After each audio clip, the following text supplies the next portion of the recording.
J'ai même pas réfléchi. Je vous avoue, le cerveau a vraiment débranché. Pour moi, c'était juste impossible de laisser des êtres sans défense être attaqués de la sorte. Au début, j'ai cru à un vol à l'arraché, et c'est vraiment quand il a commencé à s'en prendre aux enfants dans le square que c'était une véritable attaque.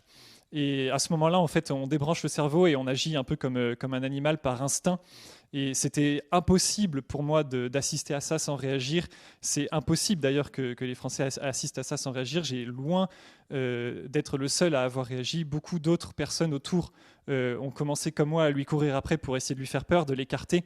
Et d'autres personnes aussi se sont dirigées tout de suite vers les enfants pour s'en occuper, les enfants blessés. En fait, sur le coup, on agit comme on peut avec ce qu'on a. Donc là, sous la main, c'était mon petit sac à dos que je portais devant moi. J'avais mon gros sac à dos de 20 kilos dans le dos. J'ai essayé de courir avec mon gros sac à dos, d'abord dans un premier temps dans le parc derrière lui, et puis je me suis bien rendu compte qu'il allait être plus rapide que moi, donc j'ai lâché mon gros sac à dos après, et j'ai continué de le poursuivre avec mon petit sac. C'est bête quand on y pense, mais on essaye d'agir comme on peut avec ce qu'on a sur le coup, et beaucoup d'autres personnes ont aussi agi comme ils pouvaient autour de moi. Je me souviens d'un employé municipal qui est arrivé aussi sur la droite avec une grande pelle en plastique pour essayer de lui donner des coups. J'ai même pas réfléchi. Je vous avoue, le cerveau a vraiment débranché.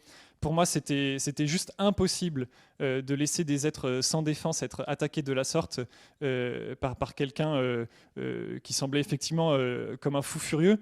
Il a essayé à un moment de m'attaquer à son tour. Nos regards se sont croisés et j'ai bien senti que c'était pas un type dans son état normal, que quelque chose de très mauvais était en lui et qu'il fallait absolument arrêter ce quelque chose de très mauvais. Et donc voilà, et donc poussé par quelque chose de très fort aussi intérieurement, j'ai agi comme l'a fait Arnaud Beltrame d'une certaine manière aussi. Et je ne comprends pas qu'on puisse se prétendre chrétien, se revendiquer du Christ et agresser des enfants pareils. C'est profondément anti-chrétien, et je pense qu'au contraire, c'était quelque chose de très mauvais qu'il habitait. J'ai entendu beaucoup le terme de héros national, c'est pas vrai. Il faut pas dire ça, puisqu'en réalité, j'ai vraiment agi comme tout Français l'aurait fait. J'étais simplement là sur les lieux. Je considère que je n'étais pas là par hasard, que peut-être qu'il y avait aussi quelque chose de plus grand que moi qui me dépassait, qui m'a poussé à agir.